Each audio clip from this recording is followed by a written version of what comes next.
Welcome everyone to another preview for another race of this 2025 F1 season. No rest for the wicked. We've just had Spa and well, we're straight into the last race before the summer break. 3 weeks off. Oh my goodness, how are we going to cope? We always think there's too many F1 races and then I'm not going to lie to you, I get pretty bored when there's not anything on at the weekend. But we head to the Hungaroring, a brand new looking Hungaroring as well, if you're unaware. A circuit that personally is a favourite of mine.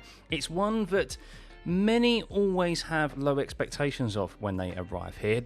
It's called another Monaco, but Hungary has always provided us at this specific circuit many interesting races and always great overtakes as well, even though there are only really a couple of places you can overtake in, especially this current modern F1 car. So lo and behold, let's have a look at what we can expect for this race weekend and then we'll finish it off with my predictions.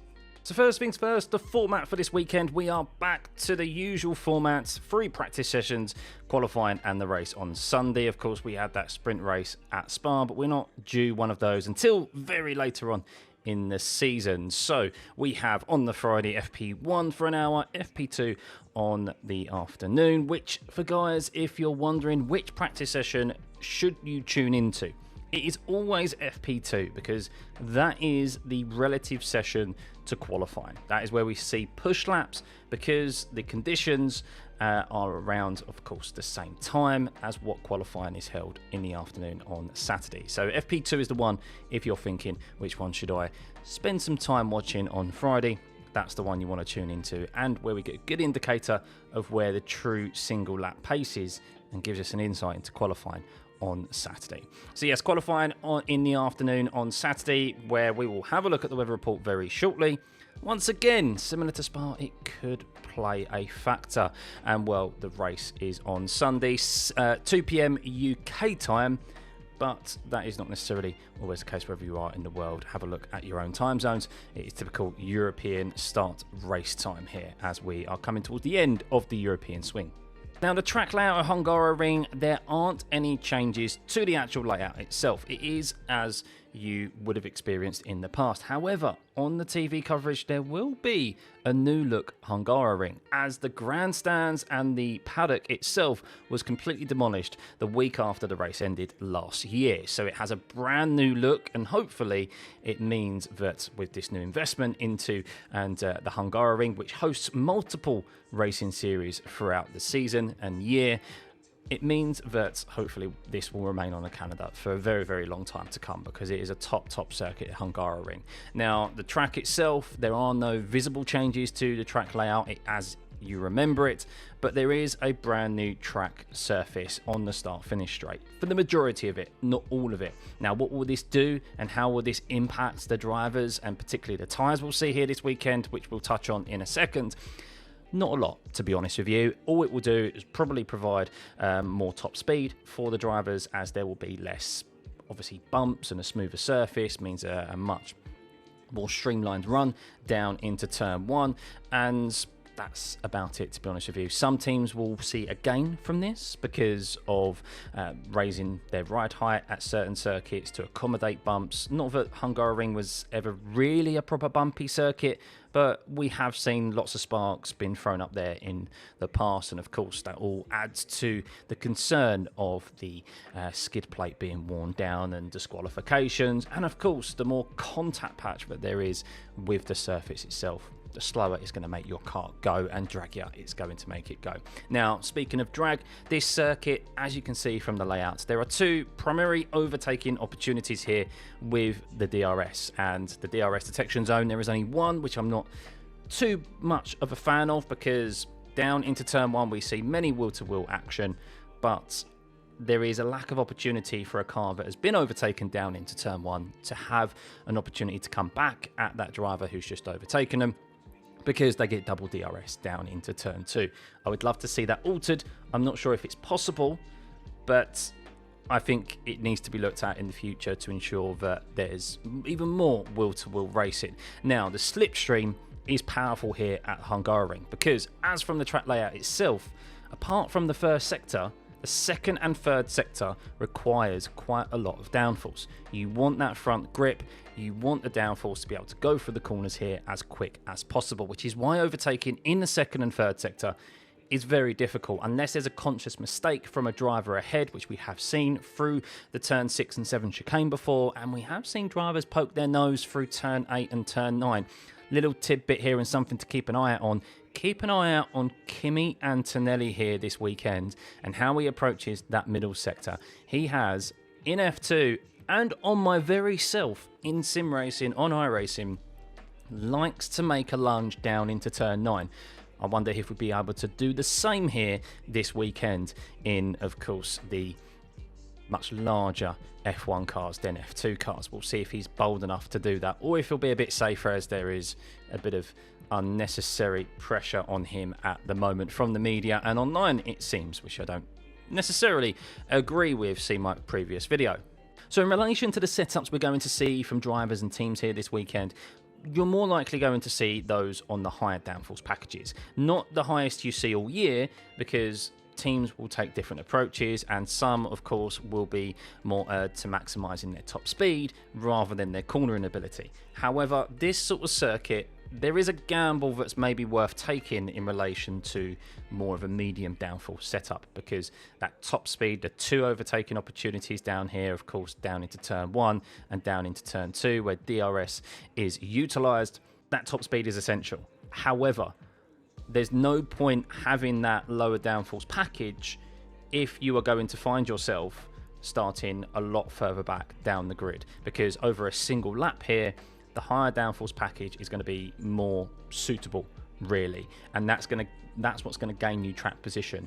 And with the DRS, with the bigger rear wings, the DRS is going to be more effective.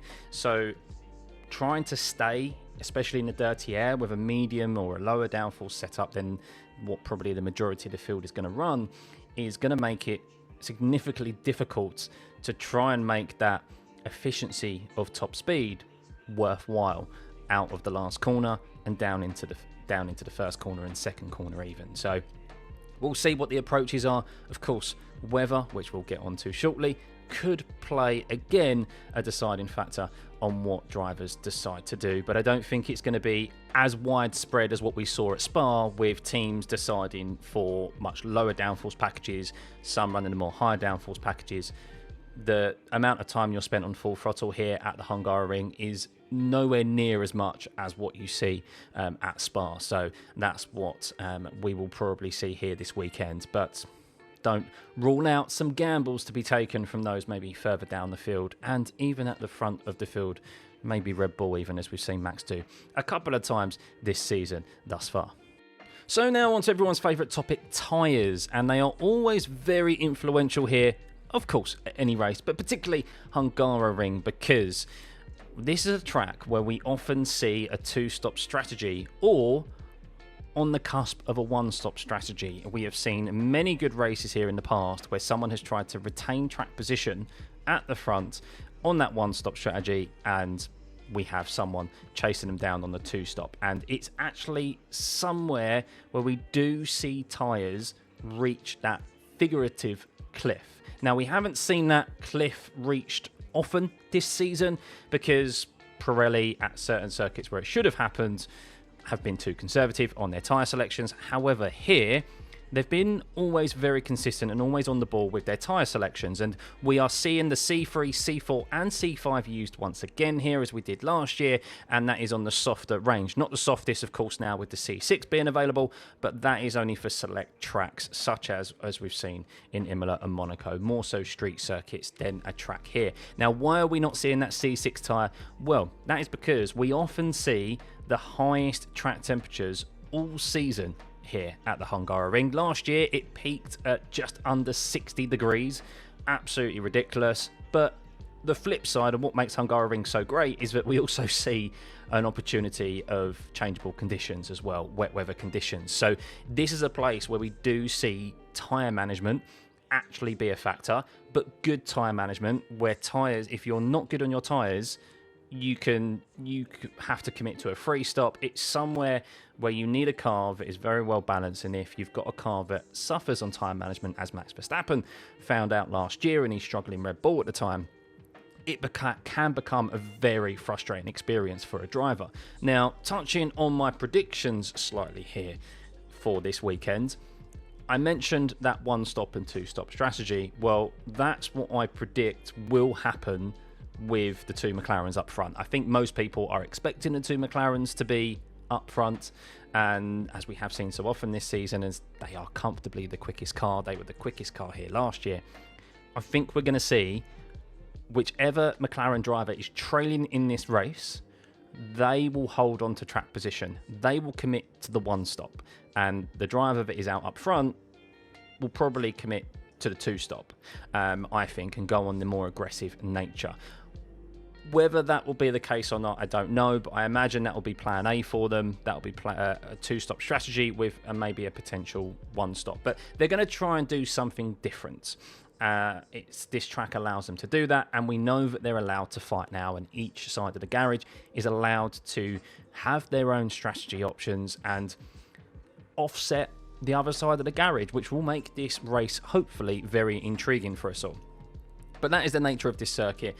The tyres, we know they work, and I'm positive if it is a dry race here this weekend that we are always going to be, as we normally are at Hungarian, in for a very, very good race up and down the grid. Now onto the weather for this weekend, and as I said, it could play an influential role here, as it did in Spa here this weekend at the Hungarian, as it has done many times before. Now on the Friday, it is looking to be completely dry, so practice 1 and practice 2 seems to be unaffected, so we will get to see an idea of where the teams are up and down the order when we see those push laps on the Friday in FP2, that one session I said for you guys to keep an eye out on. On the Saturday, well, it looks like that we may have some rain. There is a risk of rain for qualifying Saturday afternoon. As you can see there, 26 to 27% chance when just before qualifying starts, and drops down after that. But it may be that it starts off as a wet qualifying that then gets dry towards the end. We've seen that a few times before in the past. So Saturday qualifying is going to be very, very close, as every qualifying session has been for this year. We know the two McLarens are separated sometimes by less than 100th of a second. We saw them separated by less than a 10th last time around at Spa. So yes, definitely tune in for qualifying Saturday afternoon. And then Sunday, well. Rain on the horizon again. Now, you may be thinking, well, they'll just wait until it's dry anyway. They'll just wait until 7 o'clock at night to have a dry race, because that's what we saw at Spa. And I made a video on it, and I expressed my issues with how the race control and the FIA handled that whole race on Sunday at Spa. But the Hungarian is a very, very different track compared to Spa. I do agree with a number of your reasonings in relation to the fact that Spa they're scared of Spa because of the tragedies that we have had there, and because of Eau Rouge and how much of a quicker circuit it is compared to here at the Hungarian. I get that. I totally agree with it. However, they could have managed that whole race and got it going a lot sooner. But at the Hungarian, we have seen many times in the past wet weather starts, of course. Most famously, people will remember about Valtteri Bottas going bowling down into turn 1 in 2021. But we have seen here that they allow wet racing at the Hungarian. It's a very, very different circuit. There is only really one high-speed section on this circuit where a big crash can happen at the end of the day, and that's down into turn 1. And even then, there is such considerable runoff down into turn 1. If you look at what happened with Max and Lewis last year, where of course Max got sent airborne, he still was able to get his car under control because there's so much runoff down past turn 1 there. So if someone does have a crash, they're most instances slowing down considerably by the time they reach the barriers. So I hope we don't actually get a wet weather race here this weekend. I think a dry race would be much more beneficial, as I do think, as I mentioned previously already, that I'd love to see how that strategy is most likely going to play out with whichever McLaren driver is trailing in the race, if they are 1-2, that is, of course, all hypotheticals, then I'd like to see how that will play out with whoever decides to hold on to track position with a set of hard tyres. I really do think that scenario will play out, and I want to see that play out. But we have seen many shock race winners here, I guess, in the past. Esteban Ocon, of course, getting his sole race win here in those changeable conditions that year where everyone decided to pit at the end of the formation lap and Lewis Hamilton started on his own. Yeah, really great circuit, Hungaroring, and it has the potential to provide us with another classic before we head into a very long 3-week summer break.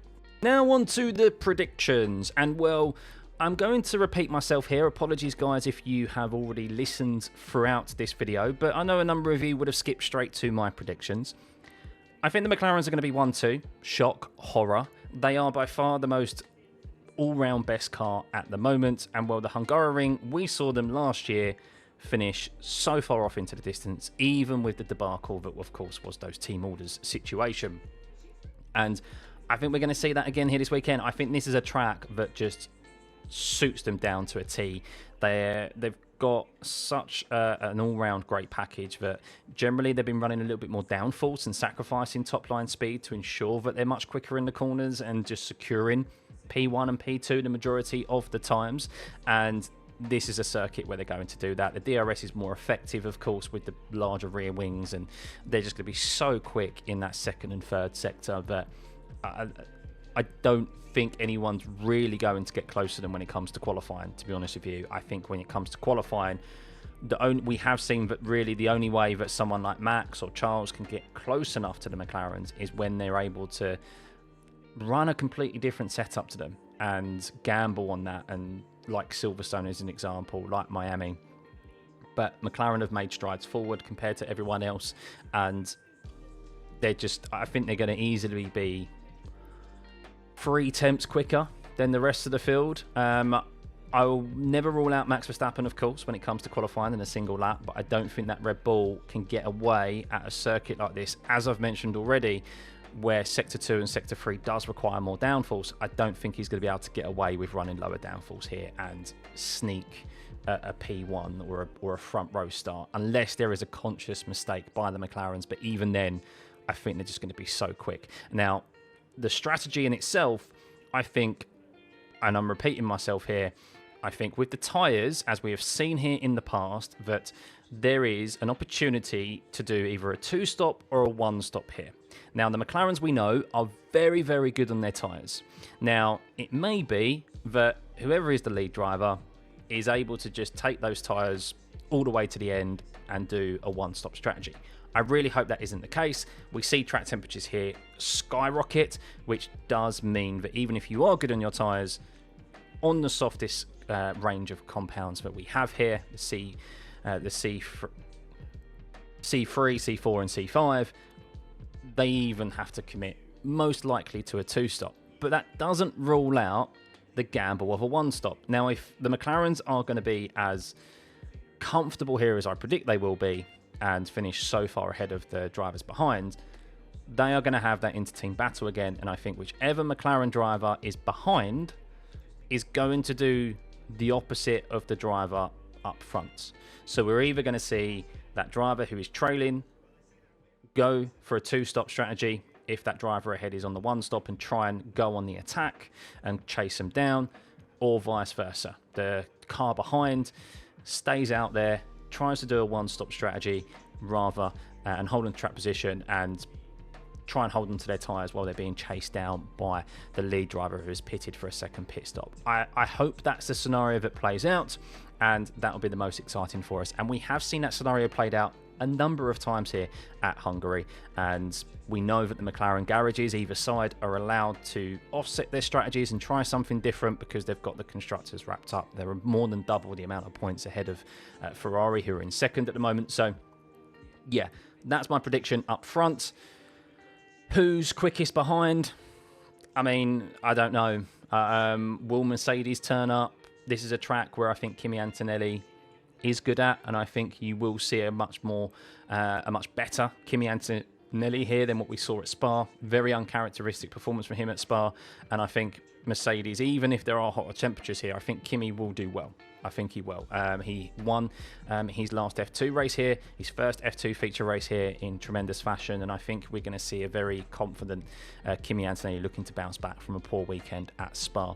Max Verstappen, I think the Red Bull, Max is concerned about the tyre management on that Red Bull at the moment, which he has said a few times, and I think as we saw last year in the Red Bull, I think that's going to rear its ugly head here this weekend for Max when it comes to the race, and that will, I think Max is going to be getting very fighty again with either the Mercedes or the Ferrari, and it might be not a tall order, but I think it's going to be a proper fight for the last podium position here this weekend in that Red Bull for Max Verstappen. I don't think it's going to be clean cut. And then Ferrari, who knows what Ferrari's going to turn up, to be completely honest with you. No one does. I don't think Lewis Hamilton or Charles Leclerc know either. Charles, though, did do tremendously well at Spa to get that podium and hold off Max Verstappen. I mean, their lap times throughout the whole race was like identical. I think I saw something like it was under a tenth or something throughout the whole race, their race pace was. So yeah, super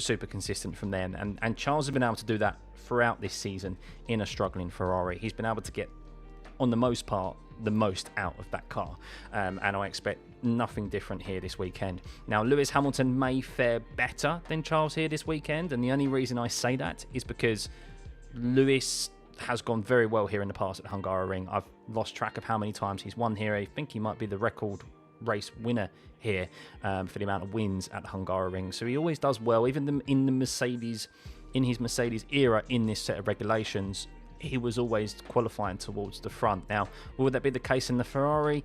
I don't know, but the reason why I think he'll fare better here is because he's got a brand new engine in the car. Now, it's not going to be as influential at a high-powered circuit like Spa, but they put that engine in his car in Spa after starting from the back of the grid, and he was able to make quick work of a lot of the cars around him that you'd expect him to in the Ferrari, and then a great strategy call meant that he ended up behind Alex Albon, and they told him to save that engine and lift and coast, which must be very frustrating for a driver. But I think he'll fare much better here at the Hungaroring, and look, if it's changeable conditions and they're actually allowed to race, then yeah, he will be, I think, pushing for that podium. I think he'll be pushing for that podium, and it'd be nice to see, of course, him and Charles and Max maybe go for a battle for that last podium position. As I said, I think the McLarens will comfortably walk away with this one, but intriguing to keep an eye on him this weekend. And someone else who I do think is worth a mention for a prediction here this weekend is Yuki Tsunoda, because the information has come out last weekend that they were holding parts back, spare parts back, for Max Verstappen in case there was contact or something happened, and delaying those parts being added to Yuki's car. So Yuki, in effect, hasn't been driving the same car as Max Verstappen for quite some time for that very reason.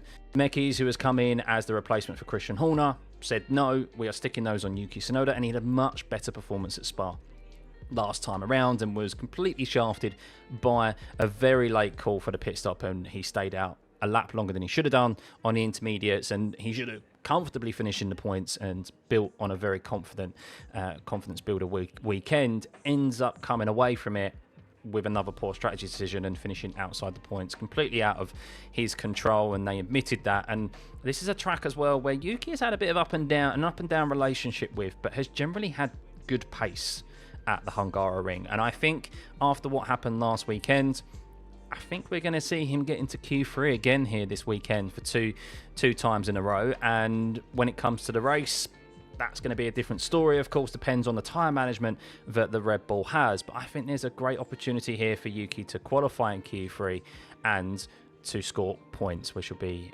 something for him to head into the summer break on a positive note. And my last prediction is about race control and the FIA. I do think, contrary to what we saw at Spa, I think they will find some middle ground here this weekend in response to obviously the concerns of the drivers at Silverstone, where they said they'd gone out too early, hence why there was a lack of visibility and a crash with Hadjar and Kimi Antonelli. And then Spa was a response to that because of the concerns of the drivers and the fact that, of course, Spa being a dangerous circuit in itself, they were overly cautious too cautious. And I think Hungaroring, as we've seen many times in the past, as I've touched on already when we spoke about the weather, if there are wet weather conditions, we will go racing here, as it is a very, very different circuit, not as high speed and not as dangerous. And yeah, hopefully we are in for a cracker of a race before we go on a 3-week break. And that's pretty much it for my predictions. Further down the grid, I don't know who's going to be quick here, to be perfectly honest with you. I think the Stake F1 boys, either one of them is going to score points. They seem to be on a good run at the moment. Williams, I mean, who knows? It seems to be that one of those drivers does well and then the other one doesn't, but it's more so on Alex Albon's side than it is Carlos Sainz, and Carlos Sainz needs a really, really good weekend before they go on a 3-week break, because, yeah, his performances have been poor of late. I know he was on a rain setup when it came to Spa, and that's potentially why he was qualified as far down as he did, but very disappointing after what you would think he'd be able to kick on from that sprint race. But yeah, who knows what the order's going to be? It's very choppy and changey in the midfield at the moment, isn't it? Likewise behind the McLarens. I think the only constant at the moment in this season is the McLarens. And yes, a long fight on for the championship. Who's going to win out of them? I don't know. I really don't know. They're both quick here. Lando qualified on pole last year, but Piastri beat him down into turn 1. Piastri was the man who had come off of the back of 2 race victories for his teammate and then 1 in Spa. It's going to be close between them again. And I wouldn't be surprised to see Oscar Piastri extend his championship lead heading into the summer break. And I also wouldn't be surprised to see Lando close that gap. Really, that's how it is at the moment. And I just hope that this championship fight goes on well on into the season and down to the last race. But let me know what you think in the comments below. Are you excited for the Hungaroring? Who do you think is going to come out on top in the McLarens? Or do you have any other predictions for this race weekend? Remember, as always, tune in to my watch-alongs. I'll be live for every single session, so be sure to turn on your notifications so you are alerted 30 minutes before I go live. We'll see you then. Bye.